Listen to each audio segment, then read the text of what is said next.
This team, man, this stupid, great, heart attack inducing team.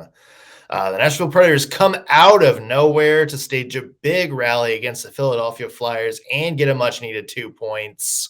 What was the cause of the turnaround? Like, what was the big reason? Plus, a question we didn't think we would have to ask just a couple of months ago. What do you make of Juuse Saros' play lately? It's a big topic of conversation. Plus, it's Monday, which means it is time for Plusminus, the highs and lows of the past week of Preds hockey. All coming up today on Locked On Predators. You're Locked On Predators, your daily podcast on the Nashville Predators. Part of the Locked On Podcast Network, your team every day.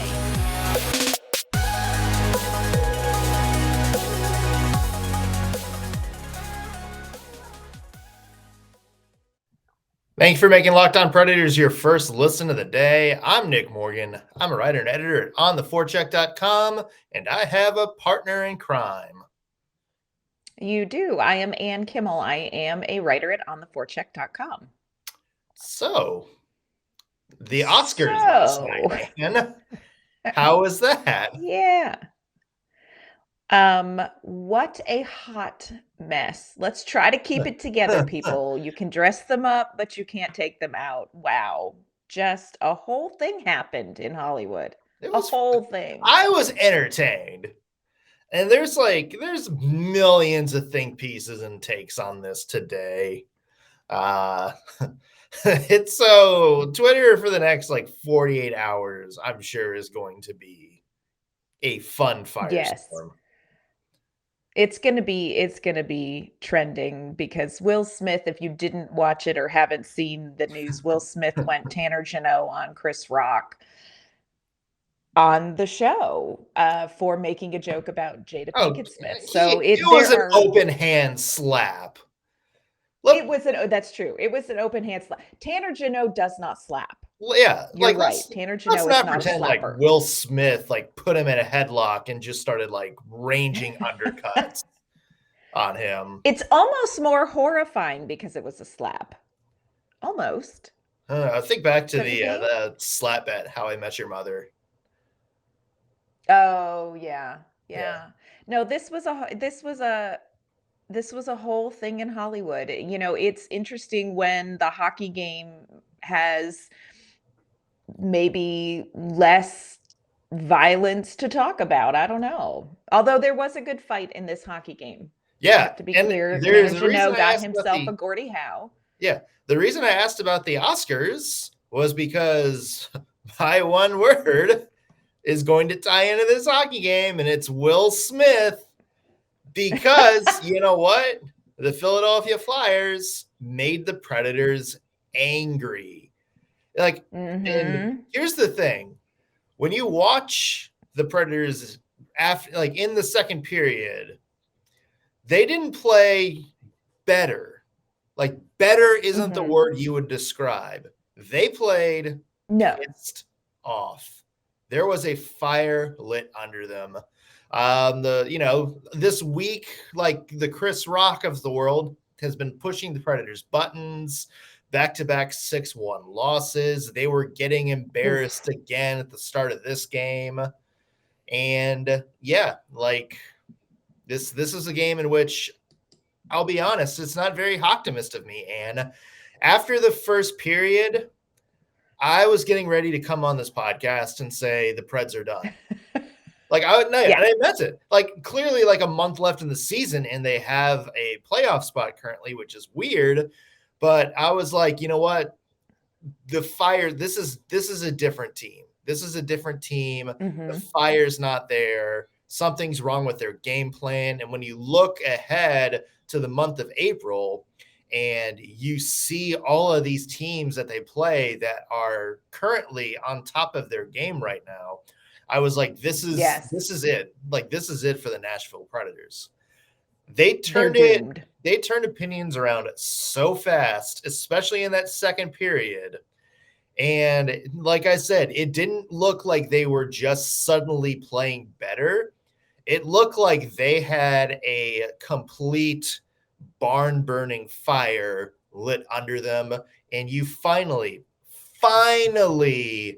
saw the Nashville Predators we saw earlier this season come alive in the second half of the year. I would agree with that assessment. After the first period, they talked to Colton Sissons, and he said, I really liked our game in the first period. We just need to. And I was like, you liked that? It was just okay for me.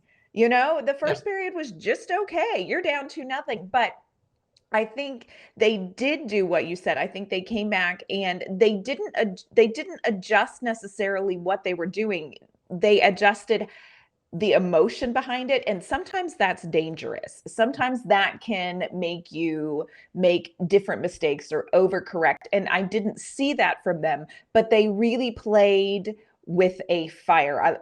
That's the best way to describe it. They played with a fire in the second and third period that didn't cause them to make different mistakes or overcorrect, but it definitely was, okay, this is the Nashville Predators team that I remember seeing. This is the kind of the depth of this team, not necessarily line depth, but just the depth of play and the depth of commitment to the process that I think we're used to seeing and that's sort of been missing this last little stretch. So I would agree with your assessment of this game. My one word is picking rocks. So when I was a little girl, we had a garden. And every spring, my dad would take the wagon up and my two sisters and I would pick rocks out of the garden. And it's like the worst job. It's not really great. It's not glamorous. You don't get anything for it but a wagon full of rocks. But it made the garden better. And in the end, we reaped the benefit of it. And I think that's how the Predators won this game, is that they really just went out and picked rocks. It was not glamorous. It was not fancy. It was not, but it was, we're going to do things a certain way. We're going to do them with a little bit more zhuzh and then get the result. And so I think that's kind of how they won this game. They really just picked rocks with some zhuzh. What is, you gotta have to explain zhuzh. Zhuzh. Have you ever watched, what is the show? There's a show on Netflix with the 5 gay men who come in and help people. Oh, Queer Eye. What's the show? Queer Eye for the Straight Guy. Yeah, zhuzh. It's like you kind of zhuzh it up. Like, zhuzh. Me saying it over and over. You can't explain the word by using the word, right? What if I add like hand gestures? Like you zhuzh something up, you like make it a little okay. more. The jazz hands plus whatever sort of like Italian hand speaking this is. And a little neck twitch. Yeah. And you get zhuzh. Razzle dazzle. Razzle dazzle is. Razzle dazzle. Okay. Yes. They picked rocks with some razzle dazzle. And that ultimately, in this case, got them a win. Yeah. That was rough second period. From the second period on, there was a lot of zhuzh, I guess. Mm-hmm. Because the Preds, once again had to dig themselves out of a hole. Again, it was another case, really 4th game in a row, in which the Preds gave up a goal within like the first 3-4 minutes of the game. So painful. Yeah, I mean they did not look great for that first period, even though they were out shooting the Flyers like by a pretty wide margin. Yes, the play was sloppy. They never really looked dangerous.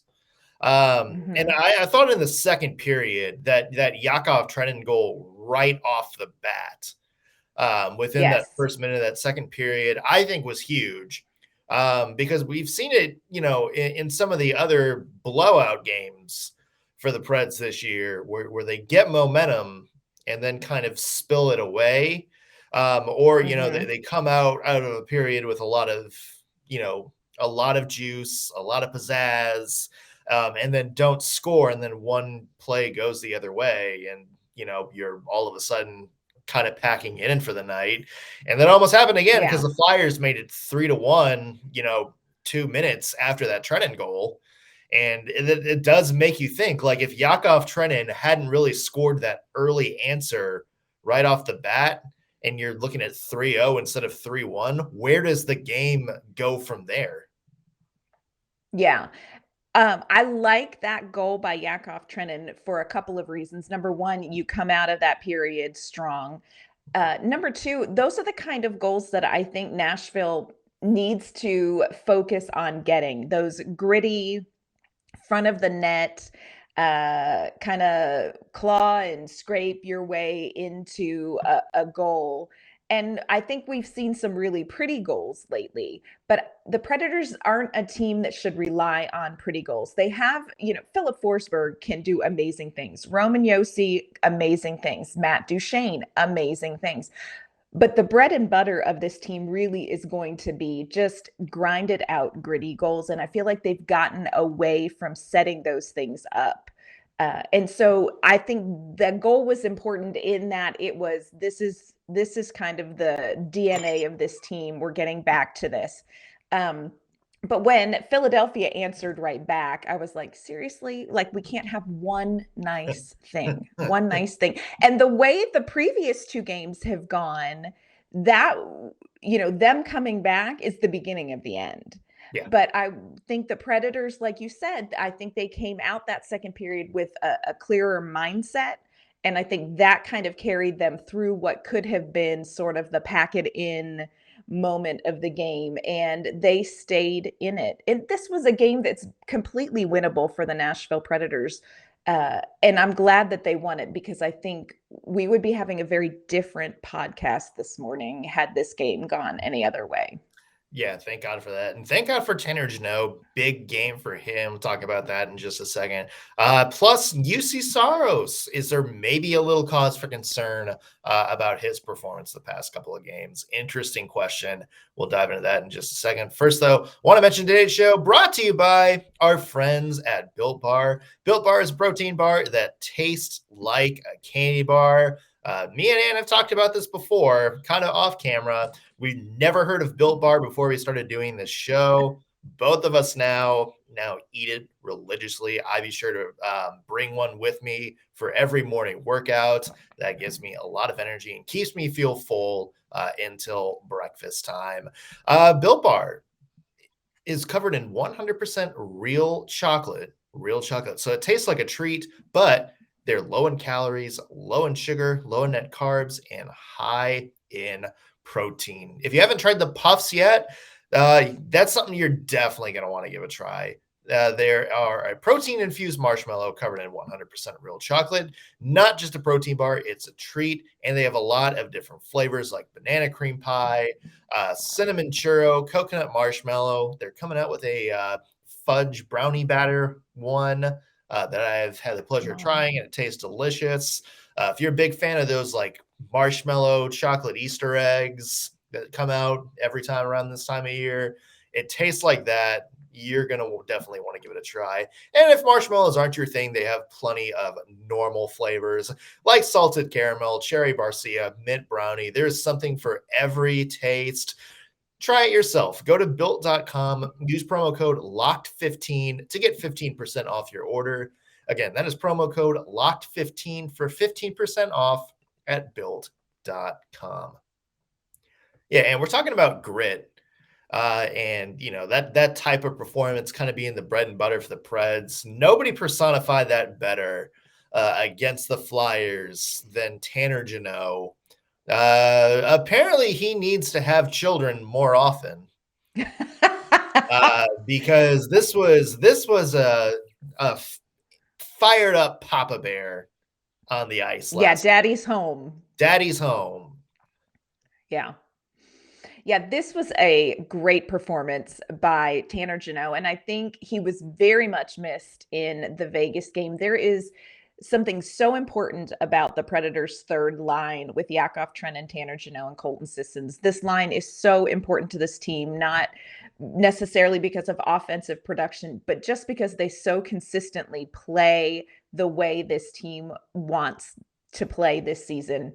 And Tanner Jeannot came back and just was a man possessed. They said after the game in talking with him and talking with head coach John Hines, Jeannot was obviously thrilled to be in Nashville, thrilled to be there for the birth of his child, but was frustrated with the Predators' loss in Vegas and really came in to this game and was just not going to have it. He just was not going to have it. And he had a great game. Game-winning goal to about 2 minutes left in the game, and Tanner Jeannot had just had about enough of this. And was a great goal. Also, Gordie Howe hat trick. He had an assist. He had a big old fight, as Wes McCauley said, 2 minutes for fighting, which is the greatest thing to ever happen. I love Wes McCauley.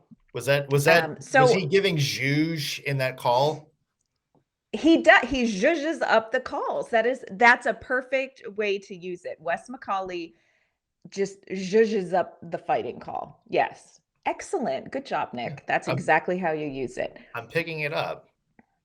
Yeah, you got this. So, yeah, big game for Tanner Jeannot, and a big season for Tanner Jeannot. Again, we've talked about, Jeannot for Calder. It's probably not going to happen. He's just not your prototypical Calder candidate.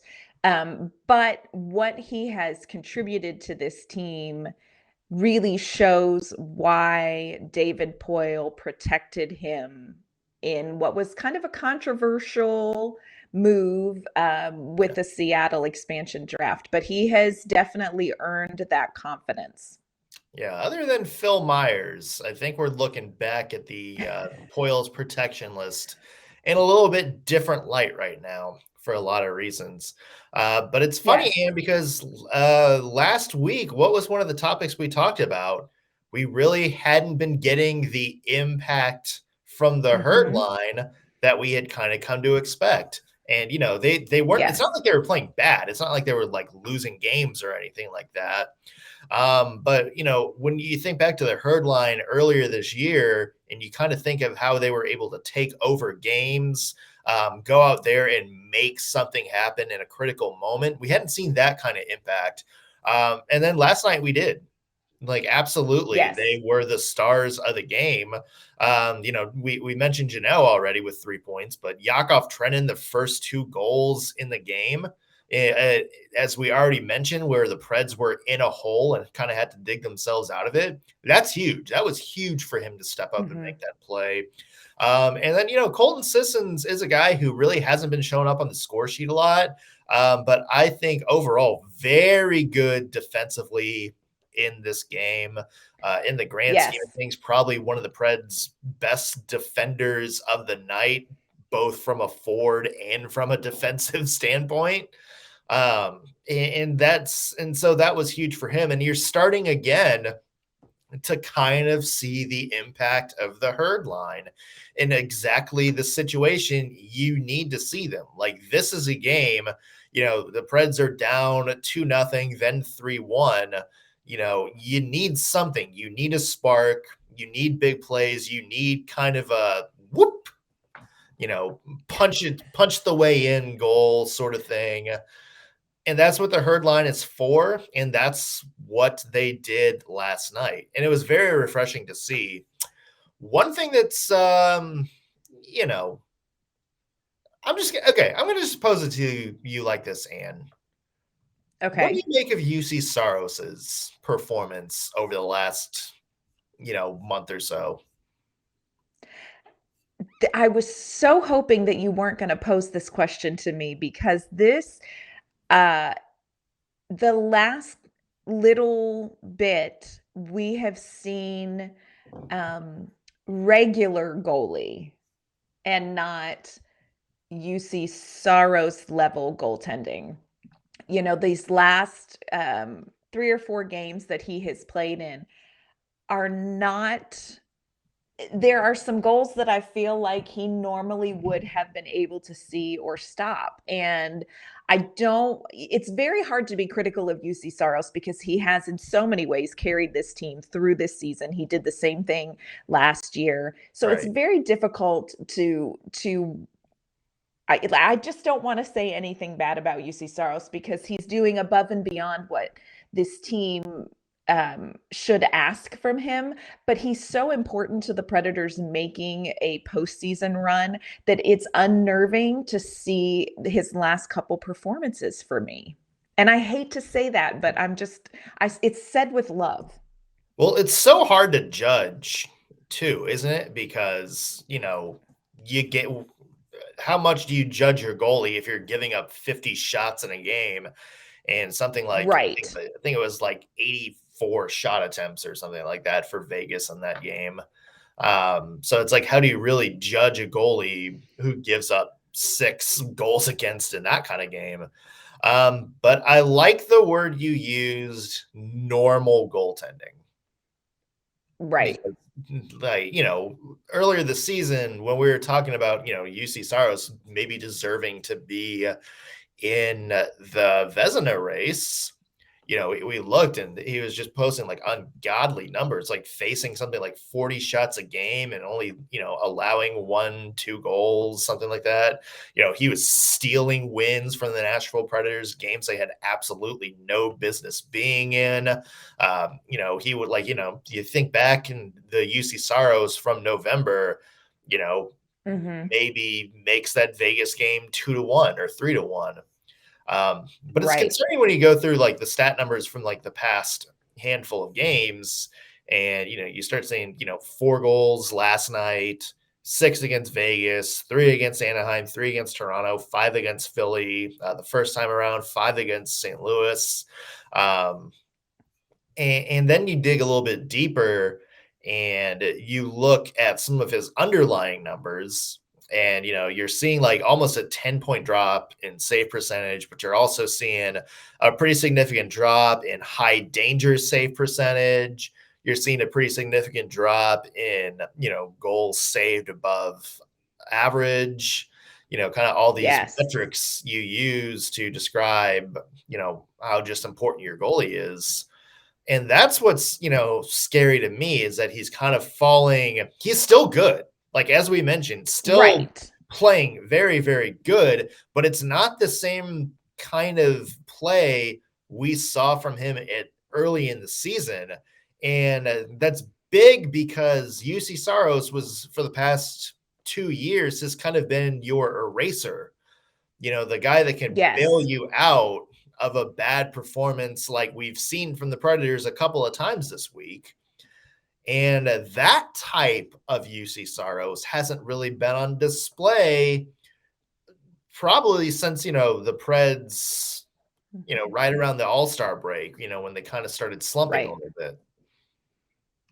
It's a hard thing to watch. The other thing to factor in is that he is playing with a very depleted defense in front of him, and you have to wonder how much that is affecting his numbers and his ability. But we just aren't seeing peak Juuse Saros lately. And the Nashville Predators need peak Juuse Saros if they're looking to make a deep run in these playoffs. So it's definitely something that we're going to need to keep our eye on. And we're going to finish out our Monday show as we always do. It's one of our favorite things. We do plus minus, what things went well and what things were maybe a little dumpster fire over the last week. So Nick, plus minus, do you want to go ahead and start us off with some a good plus? Always start positive. We'll start positive. And here's a guy that a lot of people are going to have different opinions on.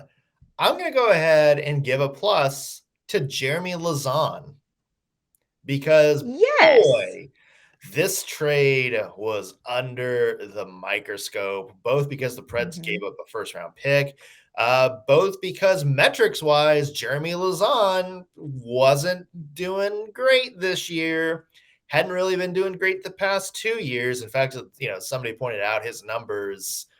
Some of his analytical numbers were worse than Ben Harper. So a lot of people were kind of not thrilled with the Preds using a second round pick on him. Not thrilled with David Poile, said he sees him as a big part. But Alex Doherty, our really good friend over at A to Z Sports, had a pretty good thread about, Lauzon's first couple games in Nashville versus his season in Seattle. And, it's not totally night and day, but it's a big improvement. And it kind of makes you go back and think, it's like, okay, David Poile and John Hynes were both gung-ho about this guy being a big piece of the Preds' future. Are they seeing something? And is John Hynes being able to look at a player like Jeremy Lauzon and bring something out of him that maybe wasn't coming out in Seattle or his last year in Boston? And that's important because, the Preds' defensive depth still battling injuries right now. You need Lauzon to come in and play a respectable game. Doesn't have to be like world beater or anything like that, but you need him to have a respectable game. And so far, he's done that for the Preds. I would agree with that. I think, and talk about coming into a difficult situation. There has been a big brouhaha over this trade and what the Predators gave up for him. But I feel the same way. There's definitely a learning curve, but I think he has done well. And this may just be a defensive system that's going to capitalize on some of his strengths where maybe that just didn't get off the ground in Seattle. So I would agree with that plus. Who are you giving a plus to? I am giving a plus to the Nashville Predators, who are pursuing 20-goal seasons. So last year, the Predators had zero 20-goal scorers for the regular season. 13 was the high, and that was Calle Yarncroke and Mikael Granlund. Already we have normal 3 leading scorers. I mean, who else would it be? We already have 3. Philip Forsberg, of course, has the record now with 37. Matt Duchene has 34. Tanner Jeannot with 22. We have 3 more pursuing that. Josi is at 18. Johansson and Trenin are at 17. This is a team that is producing some really good offense and producing offense from a number of places in the lineup. And I am loving seeing these people pursuing. It just feels very fruitful to have this many 20-goal scorers this season and more to come. So high five to the guys finding the back of the net with some consistency. Yeah. It's great, isn't it? Having multiple guys, like you have your first line guys chasing 20 goals, but you also have their herd line, a couple of guys on there, either at or very close to 20. So it's refreshing, isn't it? It feels so nice. Yeah. Okay, but we do have to face, some hard truths. That means we're going to have to deal with some minuses. So Nick, give me a minus from this week. Well, there's 2 6-1 losses. So what do you want me to pick from? That's a fat minus. Yeah. To me, puck possession. Puck possession is a big minus for me this week. And you kind of saw it last night against Philadelphia. 19 turnovers, giveaways against the Flyers.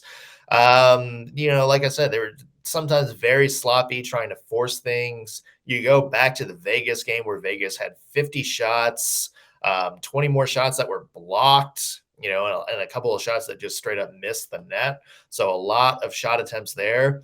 That's something the Preds need to crisp up.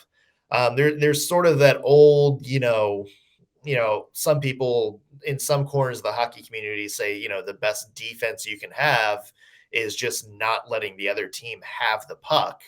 And that's something I thought the Preds, you have Roman Josi, who's maybe the best defenseman in the NHL right now. And you have all these forwards that are on the top of their game. So you would like to see the Predators maybe play defense through offense, sustained pressure, careful play with the puck.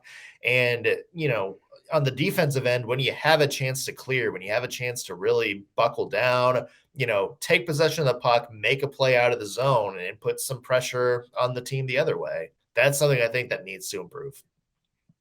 Yes, and I think we saw that in the beginning of the Philadelphia game and in the other games earlier. The Predators definitely need to work on that. Bless their hearts. My minus for the week is slow starts. The Predators have had 3 games this week where they went down early. 2 of those games, they just never could come back from it. Great parenting advice that I'm going to pass on to Tanner Jeannot that I got is somebody told me you have to start as you mean to go on. And that is true in hockey as well. The Predators have got to start as they mean to go on and, jump on these games early. I think they play their best hockey and their most confident hockey when they start out of the gate in control of the game. So they're going to have to work on getting a more hot start. I 100% agree with that. Hopefully that is something that they can turn around in the last little bit. Of course, Anne, we can't end on a negative, can we? Like we're optimists. No. We got to end it. And that is why I would like to give our final plus of the night to Jace Robert Patrick Jeannot. He is the new member of the Jeannot family. Of course, he was born either Thursday night or early Friday. Not 100% sure, but congratulations to Tanner and family. Very happy to have a new member of Smashville in our circle.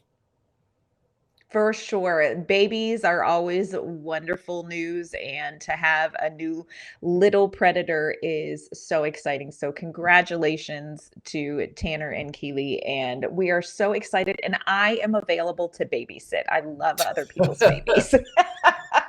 You can also babysit Rem Pitlick too, so. Oh, I know. I do love Rem. I love Rem Pitlick. Yes. Yeah. Take a moment. Oh, Rem Pitlick. Aww. Okay. Yeah. Okay. I love how quickly you back to the Predators. Okay, back to the Preds. Well, the Preds got a big week coming up ahead, including a game against the Ottawa Senators tomorrow at Bridgestone Arena. You would hope the Predators have some momentum going. We'll talk about how the Predators can keep momentum going against a couple of games coming up that are probably going to be the easiest they'll face for the entire rest of the season. Until that happens, Anne, where can the people find your work? You can find my work at ontheforecheck.com, and you can find me on Twitter at AnnK_Mama-on-Ice. I'm Nick Morgan. You can find me at ontheforecheck.com. Follow me on Twitter at _NSMorgan. Also, be sure to follow the podcast on Twitter at LO_Predators. If you're watching this on YouTube, be sure to like the video, subscribe, leave a comment. Let us know what you thought of the show today, any topics we talked about, or let us know if there's something you want us to talk about in a podcast down the road. That's going to do it for us today on the Locked On Predators podcast. Thank you for making us your first listen of the day. Go take a moment to listen to Locked On Fantasy Hockey. Steele Roden and Flip Livingstone help you become the expert of your fantasy league. Free and available wherever you get your podcasts. See you tomorrow, everybody.